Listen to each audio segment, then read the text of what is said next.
आतमजीत सिंह साहब, ये जो पूरा मामला है, देखिए ये हम सब लोग भी एक्सप्रेस करते थे, हम लोग भी आपसी बातचीत में हरदम कहते थे कि भाई हमारा मैं दर्शकों को बता दूं कि जैसे कोई हमारा खूब अच्छा चल रहा होता था, 1 मिनट में 500 दो लोग देख रहे हैं, फिर 600 लोग हुआ, फिर अगले मिनट 700 8, वो होते-होते मान लीजिए 1 मिनट में 800 लोग देख रहे हैं, 1 मिनट में मैं बोल रहा हूँ, कोई भी हमारा प्रोग्राम। अगले मिनट वो 800 से 80 पे आ जाता था। ये संभव ही नहीं है, उसका एक साइकिल होनी चाहिए। जैसे अगर आप ऐसे थोड़ी होता कि चलते-चलते ये कोई हार्ट फेल हो गया कि आप गिर गए। कार्डियक अरेस्ट हो जाता था हमारे उसको कि आप चलते-चलते कार्डियक अरेस्ट हो गया, आप गिर गए। ये यहाँ नहीं होता है। तो वो लगता है साफ-साफ कि इसको कोई मॉनिटर कर रहा है और इसमें और खास करके अगर आप हिंदुस्तान के 1-2 बड़े नेताओं का, बीजेपी के शीर्षक नेताओं के बारे में कुछ भी लिखिए, तो उसकी लगाम खींची जाती है। आतंकजीत सिंह साहब, सबसे पहले आप संक्षेप में, क्योंकि बाकी लोगों से भी हम 2 राउंड आज करना चाहेंगे। आज कोशिश करेंगे कि 5-7 मिनट में हम लोग अपनी बात करें। लेकिन आप पहले इसकी भूमिका बताइए और आपके पास जो हम लोगों आपको कुछ ज्यादा भी इसको ठीक से आपने देखा है, क्या मामला है ये पूरा? नमस्कार आनंद वर्धन जी। वॉशिंगटन पोस्ट की दो अलग अलग पोस्ट हैं। एक जिसको आपने जिक्र किया मोनू मानेसर को लेकर है कि किस तरीके से मोनू मानेसर ने यूट्यूब अकाउंट बनाया, ट्विटर अकाउंट बनाया, फेसबुक अकाउंट बनाया और उसमें जिस तरीके से वो गाड़ियों को चेस करता था, उनपे वार करता था। उसमें दो केसेस ऐसे हैं, जुनैद नासिर का केस है जिसमें उसने जो लोग भरतपुर बॉर्डर से राजस्थान से हरियाणा की तरफ आए थे किसी अपने काम से, और जब वो वापस जा रहे थे तो उनको रोका गया कि आप जो है वो गौ मांस का काम कर रहे हैं या आप गाय का स्मगलिंग का काम कर रहे हैं। ये एक्शन टास्क फोर्स हरियाणा में 2021 में बनाई गई और 2021 की ये टास्क फोर्स का काम क्या था कि भरतपुर से लगता जो हरियाणा बॉर्डर है, जो नू और मेवात का इलाका है, जहां आपने देखा अभी 2022 में एक परिक्रमा के मामले में इसी मोनू मानेसर ने एक वीडियो जारी किया कि हम इस परिक्रमा में पार्टिसिपेट कर रहे हैं और पूरे सारे हरियाणा के और आसपास के हिंदुओं को आह्वान करते हैं कि वो इस परिक्रमा में पार्टिसिपेट करें, वो जो जल लेके जाने वाली परिक्रमा थी। और चूंकि वो एक मुस्लिम एरिया से होकर निकलनी थी तो वो सिवाय एक दंगा भड़काने के और कोई साजिश नहीं थी। और सुबह आपने देखा किस तरीके से दोनों तरफ से गोलियां चली, पुलिस की इन्वॉल्वमेंट हुई और उसके बाद मोनू मानेसर अंडरग्राउंड हो गए। और जब मामला सर के ऊपर से निकल गया और राजस्थान पुलिस उनको ढूंढ रही थी और दूसरी तरफ से तमाम ह्यूमन राइट एक्टिविस्ट ये कह रहे थे कि ये प्रायोजित सरकार द्वारा है और मनोहर लाल खट्टर की सरकार जो है मोनू मानेसर को बचा रही है, तो उन्होंने इंटरवेंशन की और मनोहर लाल खट्टर ने बयान दिया कि भैया आप ठीक है, आप अरेस्ट कर लीजिए, राजस्थान पुलिस को हम उनको सौंप देते। राजस्थान पुलिस जब उनको इंक्वायरी करने के लिए लेके गई तो एक हरियाणा के पुराने मामले में उनके ऊपर चार्जशीट दाखिल करके और उसी जेल से राजस्थान की उनसे उनकी रिमांड मांगी गई और उनको अब फिलहाल कल की खबर यह है कि वो 14 दिन की जुडिशियल कस्टडी चले गए हैं। बिट्टू बजरंगी जो फरीदाबाद से बहुत बड़ा एक भाषण दे रहे थे और ये कह रहे थे कि मैं तो हिंदुत्व पॉलिटिक्स का पोस्टर बॉय हूं, जबकि उनका कोई सब्जी वब्जी बेचने का काम था, और जैसे ही पुलिस का उनके पास फोन जाता है तो उनके आंसू निकल जाते हैं और वो जो जिस तरीके से सीना तान के खड़े थे, सडनली उनका सीना भी ड्रॉप हो जाता है। वो समझ जाते हैं कि प्रशासन मेरी हेल्प नहीं करेगा क्योंकि मामला जो है वो बहुत आगे निकल चुका है। तो ये जो सोच है इस सरकार की, सांप्रदायिकता के नाम पर, गाय प्रोटेक्शन के नाम पर, काउ प्रोटेक्शन के नाम पर माइनॉरिटीज का दमन करने की, सोसाइटी में विषमता फैलाने की, कॉन्स्टिट्यूशनल राइट्स जो सारे सिटीजन हैं उनसे उनको उनके राइट्स लेने की, तो ये कहीं ना कहीं जो एग्रेशन इनके जो पोस्टर बॉयज हैं जिनको इन्होंने तैयार किया और जिनको उन्होंने आगे किया। और मजे की बात यह है कि जब यूट्यूब पे इनके वीडियोस, जब ये लोग वायलेंस के वीडियोस डालते थे कि गाड़ियों को चेस कर रहे हैं, और वसीम और उनके दो साथियों की तो प्रॉपर वीडियो उन्होंने जारी की जिसमें उनके खून से लथपथ जो चेहरे हैं उनको उन्होंने जमीन पे लौटा के पैर रख के, और पे जैसे होता है ना कि शेर का शिकार करने के बाद शिकारी जो है बंदूक खड़ी करके अपनी फोटो लगवाता है, तो वैसे काम इन्होंने किए। वो वसीम बेचारा एक मैकेनिक था गाड़ी का और उसकी मौत हो गई क्योंकि वो जब उसको साथ के थाने में ले गए, इन्होंने नरेशन ये दिया कि वहां पे इसका एक्सीडेंट हो गया था एक विलेज वेंडर की गाड़ी के साथ, और हमने उसको वहां से उठा के पुलिस वालों के पास लेके गए। पुलिस वालों ने तहकीकात करने से, इंक्वायरी करने से मना कर दिया और जब तक वो जनरल हॉस्पिटल में पहुंचा उसकी इंटरनल ब्लीडिंग से मौत हो गई, उसका लिवर रप्चर हो गया था। और जुनैद नासिर की तो बॉडी को उन्होंने जला ही दिया,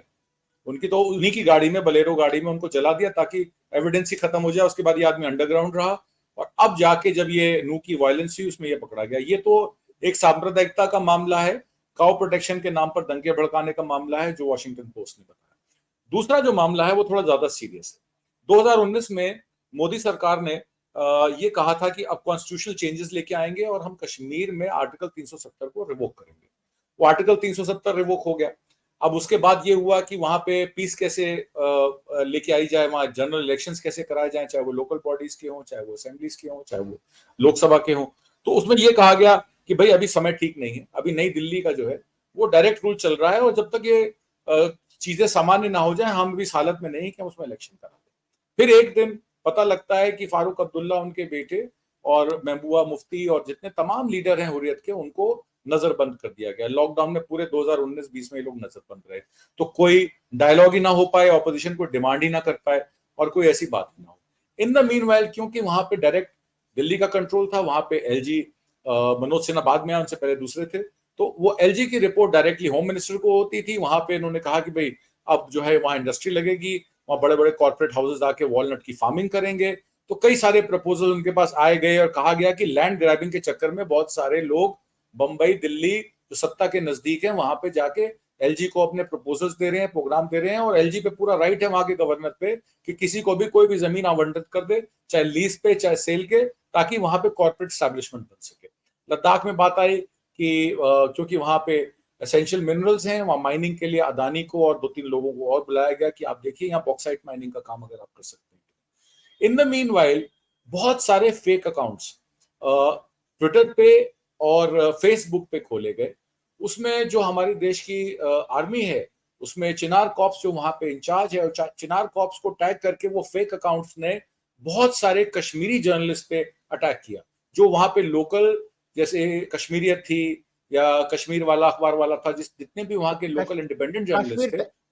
कश्मीर टाइम्स, कश्मीर टाइम्स था, कश्मीर टाइम्स भी था, कश्मीरियत थी, कश्मीर टाइम्स था। उनको ये कहा कि भाई इनको, क्योंकि ये वहां की इंडिपेंडेंट मीडिया है और वहां की असली खबरें, असली बात जो है वो अपने लेख द्वारा या अपने लेखकों द्वारा, अपने एडिटर्स द्वारा वो देती है, तो इन पे अगर क्रैकडाउन हो जाए, इनको अगर हम किसी तरीके से चुप करा दें, तो फिर सारी बातें वहीं दब जाएंगी और आर्मी का और एलजी का फुल कंट्रोल हो जाएगा। और ये कहा, नई दिल्ली ये कह सकती है कि देखिए जो काम 70-74 सालों में नहीं हुआ, वो हमने 3 साल में करके दिखाया। तो उन्होंने वही किया कि पहले उन इंडिपेंडेंट जर्नलिस्ट को और इंडिपेंडेंट जर्नलिस्ट की जो उनकी उनकी जो कंपनियां थी, इनकी जो मीडिया हाउसेस थे, उनको टारगेट किया, उनको पाकिस्तानी बताया, उनको ये बताया कि तो पाकिस्तानी एजेंट्स हैं। आज तक बहुत सारा आईएसआई का और हमारे रॉ का खेल चलता रहा है वहां पे, और वहां पैसा वो सीआईए उधर से भी लेते हैं, आईएस उनकी इंटेलिजेंस, पाकिस्तान की इंटेलिजेंस एजेंसी से भी लेते हैं, इंडिया की इंडियन इंटेलिजेंस एजेंसी से भी लेते हैं, और फिर हुर्रियत की बातें करते हैं। तो इस तरीके से उनको इस तरह बदनाम किया गया। और इसमें जब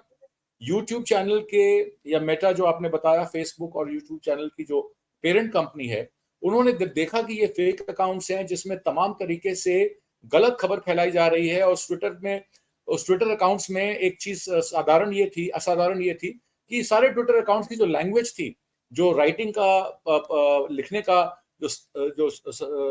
जो स्टाइल था, वो सिमिलर फोटो, सिमिलर स्टाइल, एक ही मैसेज को 100 150 अकाउंट से जो है पोस्ट किया जा रहा है, और उसमें चिनार कॉर्प्स को और देश की आर्मी को और देश के संस्थानों को। आतम जी, आतम आप थोड़ा कंक्लूड करिएगा जिससे और लोगों को ले लें, फिर सेकंड राउंड में फिर से आ जाएंगे। कंक्लूड करिएगा। तो जब इन्होंने देश की संस्थानों को और देश की आर्मी को टैग करना शुरू किया और सिमिलर चीजें थी, तो मेटा ने कहा कि ये जो है फेक अकाउंट्स हैं, इनको हम निकालना चाहते हैं। तो लो बिहोल्ड क्या हुआ कि जब वो ये करने लगे,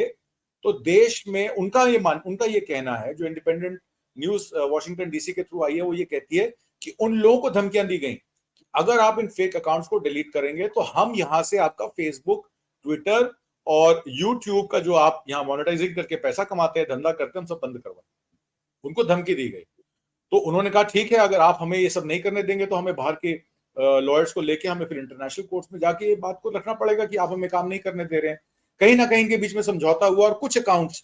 मेटा के द्वारा, उनको प्लेटफॉर्म के द्वारा उन अकाउंट्स को बंद किए गए। पर ये जो झूठ फैलाने की, सांप्रदायिकता फैलाने की और ये बाजार जो गर्म करने की, ये जो नई मीडिया वॉर चल पड़ी है या ट्विटर वॉर चल पड़ी है, इसमें कहीं ना कहीं सरकार के द्वारा प्रायोजित लोगों का पूरा पूरा रोल है। और ये वॉशिंगटन न्यूज ने जो है इस बात को एक्सपोज किया। अगले संदर्भ में मैं आपको कश्मीर के बारे में ही कुछ और खबर दूंगा।